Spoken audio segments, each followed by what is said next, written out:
नमस्कार दोस्तों, आज हम वाणिज्य विभाग से संबंधित महत्वपूर्ण प्रश्नों को देखेंगे। ये सभी प्रश्न वाणिज्य विभाग के सभी प्रतियोगिता परीक्षाओं में मुख्य रूप से पूछे जाते हैं। ये सभी महत्वपूर्ण प्रश्न हैं। वाणिज्य विभाग में सहायक वाणिज्य प्रबंधक अर्थात एसीएम पोस्ट की तैयारी करने वाले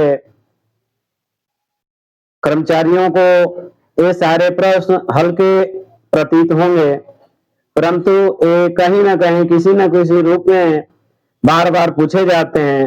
ये सभी महत्वपूर्ण प्रश्न हैं, तो इन्हें ध्यानपूर्वक सुना जाना चाहिए और मस्तिष्क में रखा जाना चाहिए। ये आपके लिए लाभकारी ही साबित होंगे। चलिए इस वीडियो को शुरू करते हैं। DFCCIL में प्रश्नों स्टेशनों के बीच अंतराल कितना होता है? सही उत्तर है 40 किलोमीटर। DFCCIL का पूरा नाम है dedicated freight corridor corporation of India limited. जो हम मालगाड़ियों के लिए अलग गलियारा बना रहे हैं, उसमें केवल मालगाड़ियां चलाई जाती हैं, तो उस गलियारे में दो स्टेशनों के बीच न्यूनतम दूरी कम से कम 40 किलोमीटर होती है। अगला प्रश्न है, किस धारा के अंतर्गत अग्रेषण नोट एक स्टाम्प रहित निष्पादित दस्तावेज है? सही उत्तर है धारा 64। धारा 64 स्टाम्प रहित एक कानूनी दस्तावेज है। कभी कभी इसमें यह भी पूछा जाता है किस धारा के अंतर्गत अग्रेषण नोट भरा जाता है। सही उत्तर है धारा 64। अगला प्रश्न है, निजी साइडिंग बनाने का खर्चा किसके द्वारा दिया जाता है? सही उत्तर है पार्टी। निजी साइडिंग बनाने का खर्चा पार्टी वहन करती है। अगला प्रश्न है, मिसिंग गुड्स रिपोर्ट कितनी प्रतियों में बनाई जाती है?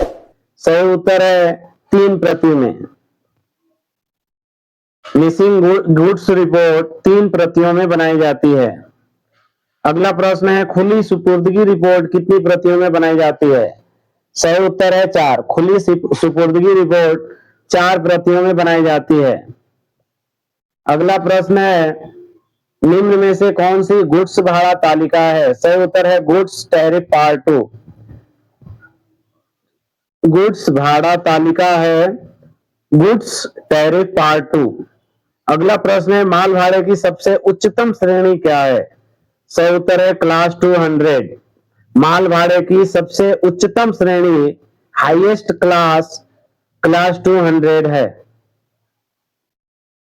अगला प्रश्न है, ट्रेन लोड की निम्नतर श्रेणी क्या है? ट्रेन लोड की निम्नतर श्रेणी LR3A है। अगला प्रश्न है, माल गोदाम पर 24 घंटे कार्य की अनुमति किसके द्वारा प्रदान की जाती है? सही उत्तर है DRM।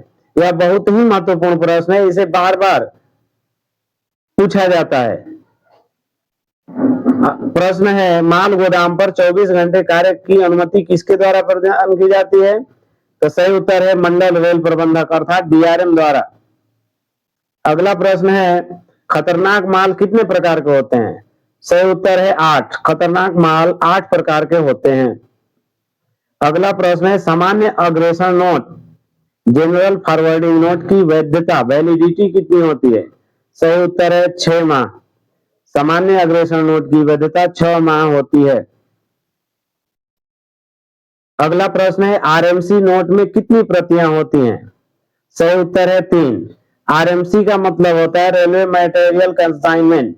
Railway material consignment note में 3 प्रतियां होती हैं।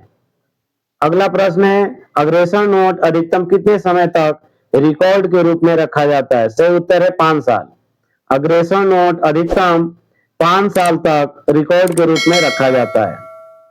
अगला प्रश्न है, खतरनाक माल के मामले में प्रति पैकेज अधिकतम वजन कितना होता है? सही उत्तर है 50 किलोग्राम। खतरनाक माल का अधिकतम पैकेज का वजन 50 किलोग्राम होता है। अगला प्रश्न है, पशुधन पर कितना प्रतिशत प्रभार लिया जाता है? सही उत्तर है एक्चुअल अर्थात पशुधन पर कोई प्रतिशत प्रभार नहीं लिया जाता। अगला प्रश्न है, ऑक्सीजन सिलेंडर का अधिकतम स्वीकार्य वजन कितना होता है? सही उत्तर है 127 किलोग्राम। ऑक्सीजन सिलेंडर का अधिकतम स्वीकार्य वजन 127 किलोग्राम होता है। अगला प्रश्न है, डीईसी का गठन किसके द्वारा किया जाता है? डीईसी का अर्थ है divisional empowered committee. Divisional empowered committee का गठन अर्थात डीईसी का गठन मंडल रेल प्रबंधक डीआरएम द्वारा किया जाता है। अगला प्रश्न है, ब्रॉड गेज में वैगन लोड की उच्चतम श्रेणी क्या है? सही उत्तर है क्लास 200 प्लस 5%। ब्रॉड गेज में वैगन लोड की उच्चतम श्रेणी क्लास 200 प्लस 5% है। वैगन लोड का भाड़ा ट्रेन लोड की अपेक्षा अधिक लिया जाता है, तो यहाँ ट्रेन लोड का उच्चतम रेट जो है क्लास 200 होता है और यहाँ वैगन लोड के बारे में पूछा जा रहा है, इसलिए उच्चतम श्रेणी क्लास 200 प्लस 5% होगा। अगला प्रश्न है, जनरल इंडेमनिटी नोट की वैधता कितनी होती है? सही उत्तर है 3 साल। जनरल इंडेमनिटी नोट की वैधता 3 साल होती है। बीसीएनएचएल रेक में अधिकतम कितने वैगन होते हैं? सही उत्तर है 58। बीसीएनएचएल रेक में अधिकतम 58 वैगन होते हैं। अगला प्रश्न है, गुड्स में व्यस्त सीजन सरचार्ज बीजी सीजन सरचार्ज कितने प्रतिशत लिया जाता है? सही उत्तर है 15%। गुड्स में व्यस्त सीजन सरचार्ज बीजी सीजन सरचार्ज 15% लिया जाता है। अगला प्रश्न है, माल भाड़ा प्रोत्साहन योजना में निम्न में से किस पर प्रोत्साहन मिलता है? सही उत्तर है एनटीआर। एनटीआर अर्थात नॉर्मल टैरिफ रेट। भाड़ा प्रोत्साहन योजना में एनटीआर पर प्रोत्साहन इंसेंटिव मिलता है। अगला प्रश्न है, 25 कवर्ड वैगन में लोडिंग करने हैं तो कितना मुफ्त समय दिया जाएगा? सही उत्तर है 7 घंटे। 25 कवर्ड वैगन में लोडिंग करने हैं तो 7 घंटे का मुफ्त समय दिया जाएगा। अगला प्रश्न है, मिनी रेक हेतु न्यूनतम कितने वैगन होने चाहिए? मिनी रेक में कम से कम 20 वैगन होने चाहिए। अगला प्रश्न है, ई पेमेंट में अनुबंध किस किस के मध्य होता है? सही उत्तर है बैंक, कस्टमर और रेलवे। ई पेमेंट में बैंक, कस्टमर और रेलवे के मध्य अनुबंध होता है, कॉन्ट्रैक्ट होता है। अगला प्रश्न है, निजी साइडिंग में कार्य का समय क्या होता है? सही उत्तर है राउंड द क्लॉक। निजी साइडिंग का कार्य का समय 24 घंटा अर्थात राउंड द क्लॉक होता है। अगला प्रश्न है, अवर्गीकृत माल कवर्ड वैगन में किस श्रेणी में प्रभार्य होगा? सही उत्तर है क्लास 160। अवर्गीकृत माल कवर्ड वैगन में क्लास 160 के श्रेणी में प्रभार्य होगा। इस वीडियो को सुनने और देखने के लिए आप सभी का बहुत बहुत धन्यवाद। यह वीडियो पसंद आया हो तो कृपया लाइक करें। चैनल पर पहली बार विजिट कर रहे हो तो इसे सब्सक्राइब करें और यदि आपको पसंद आ रहा है तो दूसरे साथियों को भी भेजने का कष्ट करें ताकि उन्हें भी इस वीडियो का लाभ मिल सके। आप सभी का बहुत बहुत धन्यवाद।